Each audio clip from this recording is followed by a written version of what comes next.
So you have decided you are going to move to Georgia, except you don't have the first clue what it is like living here. Before you pack your bags and start your home search, there are some important things that you need to know about homes here in Georgia, and we are going to cover that today. Hi, I am Sarah Mislowski with KeyPoint Homes Group. I'm a local real estate agent right here in the Northeast Metro Atlanta area, and I specialize in helping people from all over relocate right here to Georgia. With the mass majority of our private clients coming from anywhere and everywhere but Georgia, I hear from a lot of people who did not realize some of the quirks or nuances that come with homes here in beautiful North Georgia. So what do you need to know before making a move here? One of the first things I get the most questions on, especially from people who are moving here from Florida, is about the roofs. I would say 95% of the time, roofs here will be made of asphalt shingles, and the standard lifespan ranges anywhere from 15 to 20 years or so. A lot of Floridians are used to tile roofs,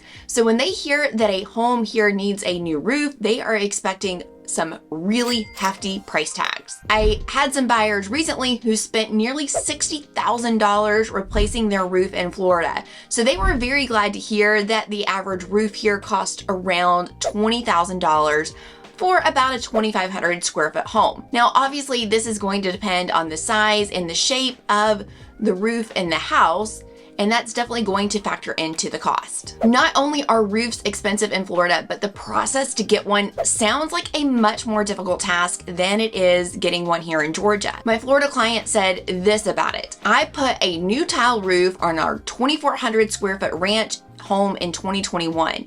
The cost was $60,000. I had done a new tile roof in 2003 when we purchased, and the cost was $22,000. The volume of hurricanes increased and the cost to replace roofs skyrocketed because of demand. Roofers flocked to Florida and charged very high cost. Some homes were paying up to $120,000 for new roofs because owners did an assignment of benefits to a roofing company, which allowed the roofing contractors to demand higher costs for new roofs. And owners were helpless in forcing insurance companies to settle as they had assigned away their benefits. Now, an assignment of benefits is a contract between you and a contractor, and where you give the contractor control of your claims benefits. So they are going to file the claim for their services and direct the insurance company to pay them directly. This also impacted sellers in trying to sell their homes, as the roofs weren't replaced yet because the roofers and insurance companies were at a stalemate for about 1 to 2 years or more. So one thing you need to know is that this is not something that we do here in Georgia, or it's at least not anything that I've heard of or had experience with, or any of my sellers.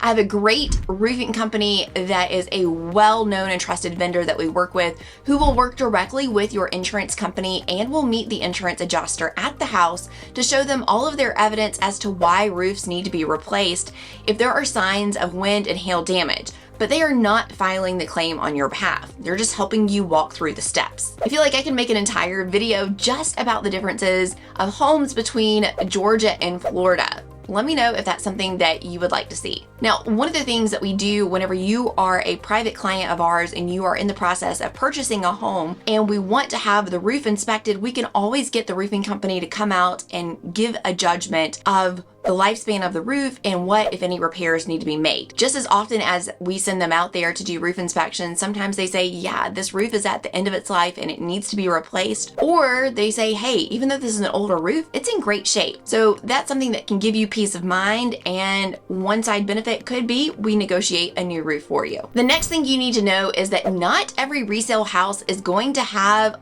all of the appliances like refrigerators and washers and dryers included when you buy. Now, I know that this is customary in some states to always leave the refrigerator when you are selling a home, but here in Georgia, I would say it's about 50% of the time sellers are going to take the refrigerator with them. We can tell whether the refrigerator and washer and dryer are staying with the home because that is going to be marked on the seller's property disclosure. This is a document that a seller fills out about the history of the house and everything that is staying with the house and what isn't. They're going to tell you the approximate age of the roof, if they know it, whether or not they have the HVAC system regularly serviced, if there's been any insurance claims on the house, any known major defects, and what appliances and features they are taking and leaving. Every house is different, so this is something that you're going to want to keep in the back of your mind whenever you are touring houses and looking at Homes. You need to know that you might have to pay for a new refrigerator because your house may not come with it. Now, here in Georgia, it is incredibly rare for a seller to leave their washer and dryer. I was kind of surprised that in some states, sellers always leave their washer and dryer. So if you are moving to Georgia, don't sell your washer and dryer. Bring those with you if you're in a nearby state because you're going to need them. Now, when you are buying a new construction home, you will get all of the kitchen appliances except for the fridge and, of course, no washer and dryer. Very rarely will we see builders offer these as incentives, but it is definitely unusual. Sometimes we can negotiate for a new construction builder to include a refrigerator in the cost of a home. A new construction home is also very rarely ever going to come with blinds. So keep that in mind too when you're house hunting, that's an expense you're going to have. Next up on the list of things that you need to know about buying a house in Georgia is that you are going to find a lot of houses with basements, and two-story homes are more common here than ranch-style homes. Georgia is not a flat state, especially here in North Georgia. So you're going to find that many homes that have a basement built into a hilly and kind of steep terrain. Now, we do have daylight basements, so you'll usually find that when you're looking at the front of a house, you can tell that the home is on a basement because that part is completely underground. But when you walk into the side of the house, you're going to see that the basement is set into the land. Then when you're at the back of the house, you can walk right into the basement, hence the term walkout basement. Basically, the front half of the basement is underground and doesn't have any daylight, whereas the back of the basement is going to have windows because that part is not buried into the ground. Now, when you tour a home with a basement, there will likely be a dehumidifier running, and this is not a sign that the basement has water issues, but more so a sign that the seller does a good job of preventing any moisture or mold issues by using a dehumidifier to pull that moisture out of the air. Sometimes you can go into a basement and immediately tell that a homeowner has not done anything to prevent that buildup of moisture, and the basement will smell mildewy and damp, which is not pleasant. It's also a red flag that something needs to be addressed. Now, this can definitely be fixed. So if the house has everything else you need and it's in a perfect setting and it checks all the boxes, we can definitely work through this with the seller to return it as it should be. It's just going to take a little bit of time and money. However, a basement with a moisture issue may be indicative of deferred maintenance in general and could be a sign that other big ticket items haven't been well maintained or taken care of. This is why a home inspection is so important. It's going to highlight these issues so you know in advance what you're up against. Speaking of home inspections here in Georgia, they are not mandatory. They are not required when you obtain a loan, which is what most people are buying homes with, and there is no such thing as passing or failing inspections. I often hear this from people from other states. We'll be looking at a house and they'll say, oh, that railing would fail inspection, or there's no way this house would pass an inspection. Well, you can't really pass or fail something that is not mandatory. Sure, there are health and safety issues that are going to come up during a home inspection, and sometimes we found that they wouldn't pass current code inspections if the house was a new construction build. But as a resale home, those rules don't apply. The point of a home inspection on a resale house in Georgia is to point out all of the health and safety issues in a home so that you can make an informed decision as to whether or not you're going to move forward with purchasing a home or what repairs, if any, need to be negotiated with the seller. Just because things are called out on an inspection does not mean that the seller is required or responsible to fix anything that is noted. In fact, they can refuse to fix or pay for any repairs. Everything is negotiable. If a seller receives 15 offers on their home and yours is the one they selected, and you have a home inspection done and proceed to ask the seller to repair everything, well, you can imagine what they're going to say, especially if you are asking them to repair minor issues. The purpose of that home inspection is to uncover big, major, expensive things like the HVAC system not working, roof leaks, plumbing leaks, electrical problems. Those are normal, customary things that a seller is prepared to fix. So when you are in a competitive offer situation and you are the offer that's chosen after that home inspection, and let's just say that the seller does not refuse or refuses to do any repairs, they can't kick you out of the contract, but it is up to you as the buyer to decide if you want to continue on and buy the house without any repairs or monetary monetary compensation for items that you'll need to fix, or you can walk away. Now, of course, if we have a home inspection done and, major issues are found, such as the HVAC system, like I said earlier, usually the sellers are agreeable to fix that because they know that the next buyer is likely going to have the exact same issue and it's going to come up again. Now, let's say that something huge is discovered on the inspection and we decide not to move forward with buying the house. The seller now has to disclose of the issue to the next buyer. So they are going to be more inclined to fix this issue because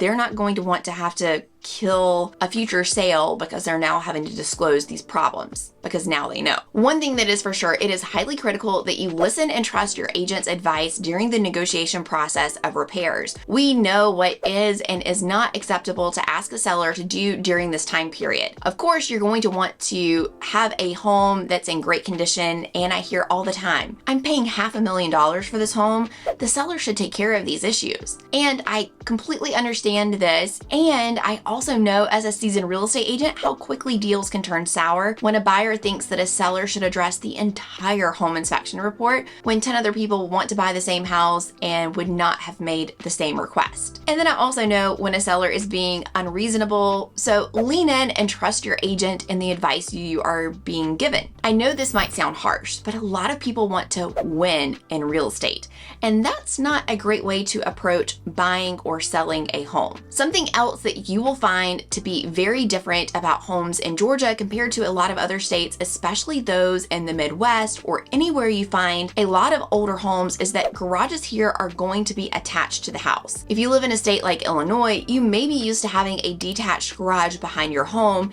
and that is very uncommon here. Aside from townhouses, most single-family homes here are going to have a 2-car garage or a 3-car garage for bigger homes. Because a lot of homes here in the northeast suburbs were primarily built within the last 30 to 40 years, most even newer than that, you're gonna find that a lot of things that are just customary with a newer built home. For example, in the Midwest, you're gonna find a lot of homes that do not have a true primary bedroom with an ensuite bathroom. Whereas here, 98% of the time, you're going to find that you're gonna have a distinctly larger bedroom that serves as the primary or master suite, and it will have a bathroom attached. Another piece of criteria we hear a lot is that people only want homes with HVAC systems. Well, good news, every home here in Georgia, just about, is going to have an air conditioning system unless it is a home that can only be purchased by paying cash. And this is because in order to get a loan on a home in Georgia, you gotta have an HVAC system. So if you reach out and say, I want a home with a 2-car attached garage, a primary bedroom with an ensuite and air conditioning, you're in luck because everything on your home search is going to have those features. Another thing that I would say 85 to 90% of the homes here have a dedicated laundry room,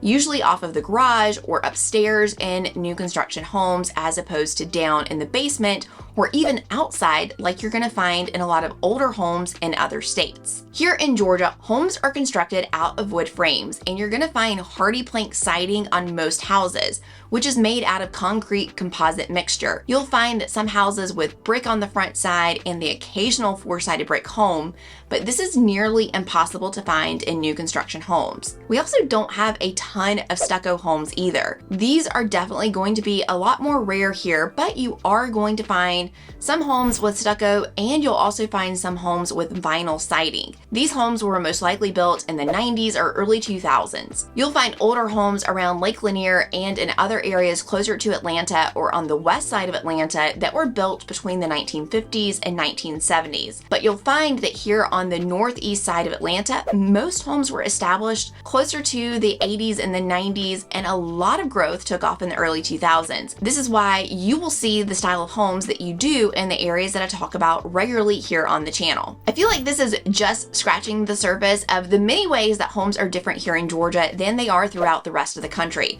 So let me know below if you want to hear more. If you're thinking about making a move to Georgia, I want to be your real estate agent. You can reach me through the link in the pinned comment below, and I would love to work with you and help you make the move as seamless as possible. If you're still learning about what it's like to live in Georgia, make sure you check out this video next.